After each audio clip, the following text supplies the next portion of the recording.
Finally आम्ही 3:30 ते 4च्या दरम्यान कोकणामध्ये पोहोचलो होतो. म्हणजेच दिवेआगारला गेलो होतो. आम्ही 1-2 दिवसाची ट्रिप साठीच गेलो होतो. तर ती पोहोचल्यानंतर सर्वप्रथम रूम बुक केली. रूम बुक झाल्यानंतर सगळं साहित्य रूमवरती व्यवस्थित ठेवलं आणि जास्त वेळ नव्हता म्हणून आहे त्याच कपड्यावरती गेलो होतो बीचवरती. तर हे बीचवरती गेल्यावरती सर्वात प्रथम भेटले ते आम्हाला उकडीचे मोदक. तर ह्या आजी हा मोदक घेऊनच अशा हिंडत होत्या. तर तिथे म्हटलं चला आपणही 2 मोदक खावे म्हणून सर्वप्रथम तिथे घेतले मोदक आणि खरंच खूप छान आणि टेस्टी होते मोदक त्यांच्याकडचे. मोदक खाल्ल्यानंतर इथं वेदांत लागला त्याचं खेळायला. त्याला काही गरज नव्हती कोण काय करते ते, कारण त्याची भांडी, प्लॅस्टिकची भांडी, ती बकेट वगैरे असते त्यात तो पूर्ण रमला होता. आणि सोम तर काय बॅट बॉल घेऊन आला होता, त्याच्यामुळे तोही व्यवस्थित छानपैकी असा खेळत होता.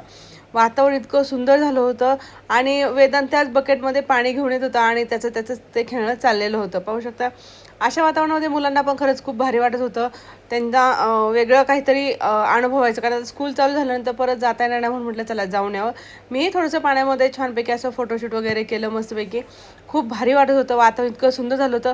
फक्त आता पावसाचं वातावरण व्हायला सुरुवात झाली होती, कारण हे लांबूनच इतका जोराचा पाऊस आलेला दिसत होता ना. पाहू शकता इकडे खूप जोराचा पाऊस आला होता आणि यामध्येच समुद्राला लाटाही येत होत्या.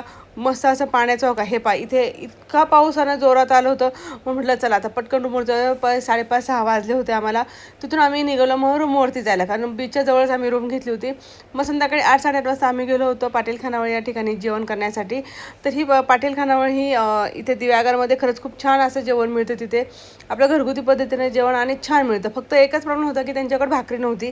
आता कोकणात गेले की तांदळाची भाकरी पाहिजे असती, पण त्यांनी ते भाकरी ठेवत नाही. ते म्हटले आम्हाला भाकरी ठेवायला परवडत नाही म्हणून ते भाकरी ठेवतच नव्हते. चपाती फक्त आणि जे तुम्हाला हवं आहे व्हेज नॉनव्हेजमध्ये आणि फिश तर कोकणामध्ये मिळतात. असं तर इतकं छान जेवण होतं. बायकांना फिरायला जायचं मूळ होतं, म्हणजे फिरायचं पण होतं आणि कधीतरी बाबा आपल्याला आयतं ताट जेवायला मिळतं, यातच त्या खरंच खूप आनंदी असतात.